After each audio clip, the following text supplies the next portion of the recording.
aadan siyaad caynab waa wiil da'yar oo ku xanuunsanaya magaalada Bure ee xarunta gobolka Togdheer muddo gaadhaysa 3 sano waxa uu la nool yahay xanuunka dhimirka waxa uu laabta ku karaacaya gacmaha taasoo ku keentay inay madoobato laabtu muuqaal ahaan siyaad caynab waa aabbaha dhalay wiilkan waxa uu noo sheegay inay abaartii ka laysay xoolihii isla markaana aanu u haynin waxantiya hooy iyo humidna isla markaana uu dhakhtar ku geeyo waxa uu si naxariis leh uga codsanaya ummadda inay soo caawiyaan wiilkan si dhakhtar loo geeyo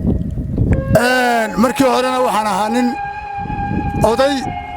baadiye ah oo ku dhaqmay baadiye iyo xoolo dhaqato markii xigtayna markii abaartu wixii aan lahaa hantigii aan lahaa ilaah baa wax leh ay iga dhamaysay oo aan meesha la aadan Saleebaan aan ku soo xirooday xanuunkaasna 3 sano buu qofka yari aan dhalay oo ku dhacsana xoolihiina way naga dhamaadeen hantiya waxaan u hayaa haba yaraatay haba badnaatay ma jirto meel wax ku qabasiinaya oo ama dhakhtar aan ku geeya ama aan afaaw siiya ama aan u siiyo ay huwadaan midna ma hayo roobka waxa la yiraahdo markuu soo doo shiraaqa aragteen iyo bacaha aan hoos taagnahay oo waxba celinay baan la galaa waxaan leeyahay beetami malihi oo malihi weel biyood mali oo u dhaamiyo jirikaan baan qaadaa oo aan meel fog aan ugu keenaa oo aan tuurta ugu qaadaa wax ka bustayaal aan huuyo ma hayo maryaan kale u galiyo ma hayo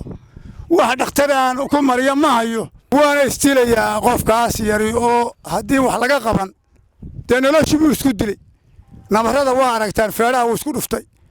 habeenkii iyo maalintii midna ma seexdo uu halka feeraha ee labxada iyo beerka caaradiisu aw iska dilay waxaan leeyahay caalamku wixii joogay islaamka ah waxda lagula taro dee ninkaasaan ahay soo xerooday ee halkaa gasiiradda ee saxarada ah baan ku hayaa dhakhtarna ma tusin war waxaan leeyahay